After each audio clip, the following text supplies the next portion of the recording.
And tell them bye. Bye. Say have a good day. Have a good day. Bye. Bye. Daddy's got your cracker.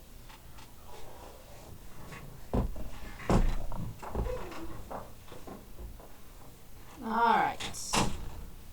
I hope everybody is having a good Sunday so far.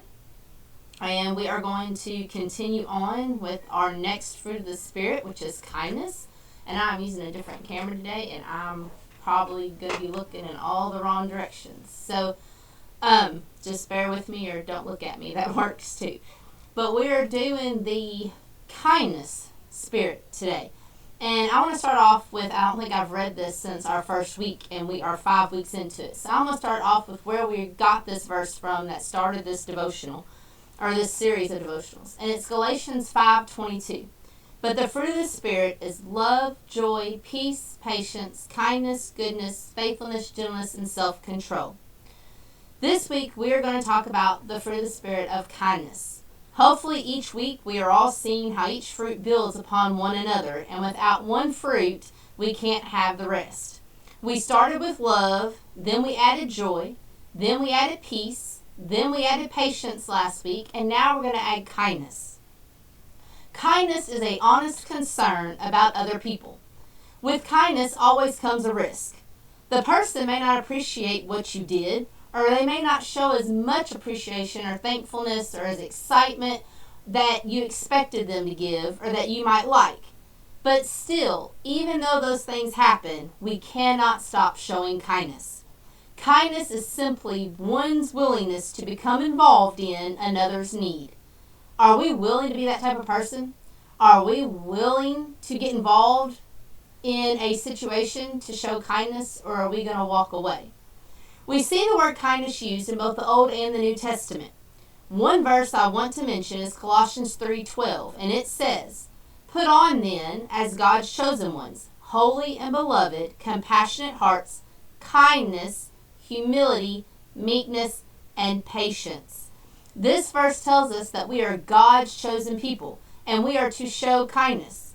Again, I say this every week, but it means show kindness to everyone. Not just our family, not just our friends, not just the people we like.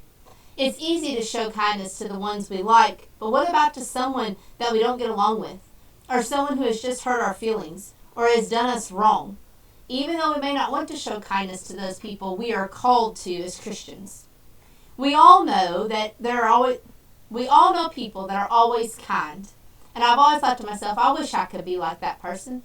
I wish I could just be kind all the time, never a cross word, never a frown, just happy all the time and just showing kindness wherever they go. Those people make us feel good, don't they? As Christians, we are to be like Christ and always be kind. Kindness involves thoughtfulness above and beyond what is expected. Some of us only think about, what am I going to get out of it? If we don't get anything out of it, then I'm not going to do it. That should not be. Instead, our mindset should be, I know I don't have to do this, and I know it's not expected of me, but I want to. I want to be kind to you. It's something that I am called to do, and I'm going to do it. And as I was preparing this devotional, it's kind of funny how things fall into place. And I couldn't help but think of all the kindness that has been shown to me the past couple of weeks and is continuing to be shown to me. The calls, the cards, the text, the food, and the list goes on and on and on. It means a lot to know people care. And I know a couple of our members right now just had surgery this past week, just a few days ago. And I know some of our members are sick and they haven't been able to get out. And there's no doubt in my mind that you all are calling, texting, sending food, writing cards, checking on them just like you did me. And that is how Christians ought to be, but not only when there is a death, not only when there is a sickness, not only when there is a bad day, but all the time. The most well-known kindness example, and you all probably all know where I'm going with this, in the Bible is the Good Samaritan parable. We all know this parable, and I want us to think about which person are we? Are we the priest and the Levite that didn't even stop and look and check on the man, but went on the other side of the road? Or are we the Samaritan that stopped and cared for the hurt man? We all need to show the type of kindness the Samaritans showed, but do we? More often than not, we turn our heads and act like the priest and the Levite. And we act like we don't know what's going on. We act like we never saw anything. And we are not to be that way.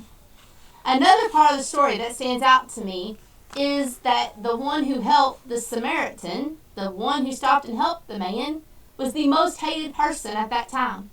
The most hated person. And he was the one who stopped and helped. He was the one that showed kindness. And it made me think of, I think it was actually Matt's tryout sermon that he did here, of the Good Samaritan parable. And he talked about, and it's just one of my favorite illustrations that he uses because it hits home. But we're driving down the road, and if we have car trouble, and, if someone stops, we're expecting the well-dressed, clean person to stop and help us. But in his example, he talks about a guy on a motorcycle all tattooed up, rough, earrings, piercings everywhere. But he's the one who stops and shows kindness, not the man driving down the road that has a well-to-do job that you would think would stop and help you.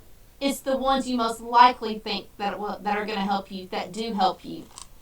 And we just did this parable a couple of nights ago. Well, I guess it's been a few weeks ago now, with our Wednesday night kids. And it told this in a little bit different way. And I can't find where we found it. But I like the twist, and it made the point hit home a little bit more. So I'm going to share it with you. The priest wouldn't even go on the same side of the road as the hurt man. Not even the same side. The Levite went up to him, looked at him, wouldn't touch him, and then decided he was going to go on the other side of the road. So he was being a little nosy, is what I would call it. This story said that, or the stuff that we talked about said maybe he didn't have time. Maybe the Levite was on his way to an appointment or on a way to meet somebody. We don't know. But then we have the Samaritan who stopped. I'm sure they were all going somewhere or they wouldn't have been on that road. But the Samaritan took his time out and stopped. So how many of us are like the Levite and won't even go near it? We see somebody that needs help, and we turn our head the other way and, oh no, I hope they didn't see me. I hope they didn't see me. Or how many of us, I hate to say it, are like the Levite and just plain out nosy? We go, we find out the situation, we want to know all the gossip, we want to know all the juicy details, but then when it's time for us to step up and do something for that person, we go the other way. Oh yeah, that's too messy for me. I don't want to deal with that. I don't want my name involved in that. I think a lot of us are like that if we're truthful. How many of us are like the Samaritan, where no matter what is going on, we stop and we see someone who's hurt and we help them? Let's all strive to be more like the Samaritan in showing kindness to everyone we happen to run into each day. So, like I like to do, we only had one good example, and I think it's a pretty good one. But I want to look at some bad examples. I don't know, I always kind of lean towards the bad stuff. So we're going to look at 3 bad examples. And it's 3 wrong uses of being kind. So how about Jacob when he bribed Esau with stew in exchange for his birthright? And we find this in Genesis chapter 25, 29 through 34. And I'm going to read that one. It says, "Once when Jacob was cooking stew, Esau came in from the field, and he was exhausted. And Esau said to Jacob, 'Let me eat some of that red stew, for I am exhausted.' Therefore his name was called Edom. Jacob said, 'Sell me your birthright now.' Esau said, 'I am about to die. Of what use is a birthright to me?' Jacob said, 'Swear to me now.' So he swore to him, and he sold his birthright to Jacob. Then Jacob gave Esau bread and lentil stew, and he ate and drank and rose and went his way. Thus Esau despised his birthright." So yes, Jacob was kind. He gave his brother food, but he only did it to get the birthright. And that's not the right kind of kindness we need. We don't do something to see what we can get in return. We're supposed to just be kind. The next example, the next 2 actually, are found in Judges. So we're going to start in Judges chapter 4, and we're going to read 17 through 22. "But Sisera fled away on foot to the tent of Jael, the wife of Heber the Kenite. For there was peace between Jabin, the king of Hazor, and the house of Heber the Kenite. And Jael came out to meet Sisera and said to him, Turn aside, my lord, turn aside to me. Do not be afraid. So he turned aside to her into the tent, and she covered him with a rug. And he said to her, Please give me a little water to drink, for I am thirsty. So she opened a skin of milk and gave him a drink and covered him. And he said to her, Stand at the opening of the tent, and if any man comes and asks you, Is anyone here? Say no. But Jael, the wife of Heber, took a tent peg and took a hammer in her hand. Then she went softly to him and drove the peg into his temple until it went down into the ground while he was lying fast asleep from weariness. So he died. Again, Jael started off right. She showed kindness. She let him in her house for safety. She gave him cover. She gave him a drink. But once again, she had a plan. Her plan was only to show kindness to kill him. And he didn't know that. So again, her kindness was only to get something she wanted. So we're going to stay in Judges, and we're going to go down to another account that you all know very well, and it's Samson and Delilah. And we find this in Judges 16, verses 4 through 31, and I'm not going to read that account. I'm going to summarize it. And but we all know that Delilah was supposed to find out where Samson's strength came from. And she only did that because the Philistines offered her money to find out where Samson's strength was so they could hurt him and kill him and take his strength away. Delilah told Samson she loved him when she really didn't. She only told him that to get information from him.